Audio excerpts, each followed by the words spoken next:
How are y'all doing today?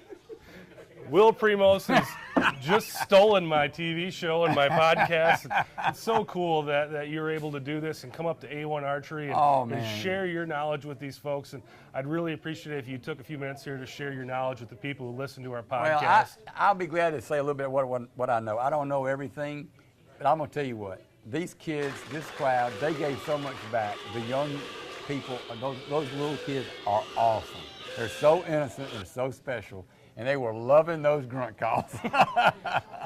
How important is it to teach those kids at a young age how to get started in this thing? Well, to me, it's everything. And I've always said this. If you teach them to love something, then they will want to protect it later on. And that goes for turkeys, for ducks, for deer, for elk, for all the things that are wild. If you teach them to love bird watching, if you teach them to love a ditch full of beautiful weeds that add cover, that add things for wildlife, if you teach them to understand that, then they'll appreciate it. When they don't know anything about it and all they know is concrete and steel, there's no love for it and they don't want to protect it. So it's everything. Well, the kids are captivated, but there was plenty of adults here too. Can you spread some of that knowledge, kind of break it down for us? How do you go about calling deer? I mean, there's a lot of people that it's kind of new to. Well, a lot of people are scared.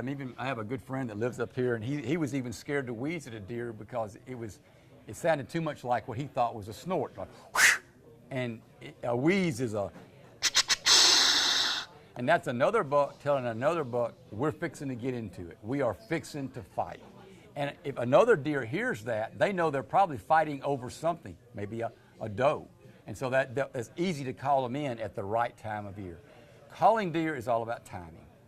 So you can go in the beginning of the season, you can grunt to a deer or bleat to a deer, and it's like they didn't even hear you because they change. They're different animals. You can have a tame pet buck.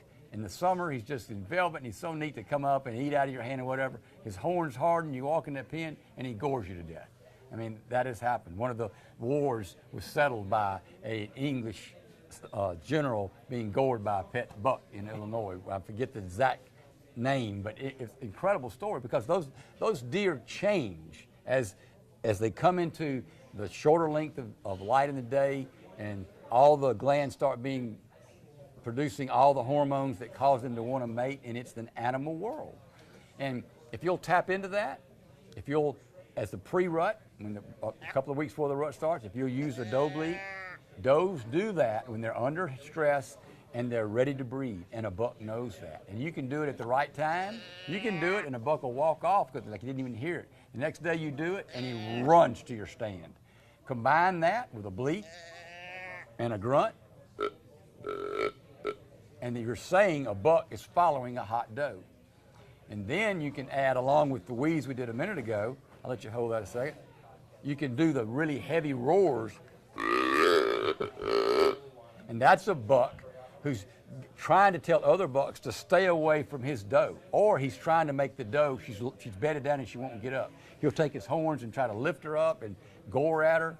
I mean, it's all about communication. When you say those things, every deer in the woods knows what it means. Can you overdo it? I imagine that you can. I've done it sometimes for 15 minutes. It might have slowed down for 30 seconds at a time, adding roars, grunts, and bleats, and then shut up and had deer show up. I've done it and had nothing show up. But typically, I do a big series when it starts getting 30, 45 minutes before dark. If I hadn't seen anything, I'm hunting next to a thick cutover, or I'm just hunting in the woods, I'll do it. And a lot of times, deer will just come to investigate, see what's going on. And sometimes a buck will come in with his ears back because he's mad. He knows there's something going on in his territory that shouldn't be. Is there something that most people don't know about calling deer that you think is important? Don't be scared to call loud. A lot of people go, and deer do that, but don't be scared.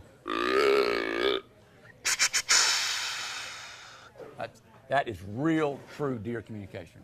Well, Will Primos, thanks so much for great. Taking a few minutes with us. We appreciate it, and there's a lot of people here that want to get a chance to talk to you. I've given you a hard time all day long, but you're the best. Well, thank you very much, sir.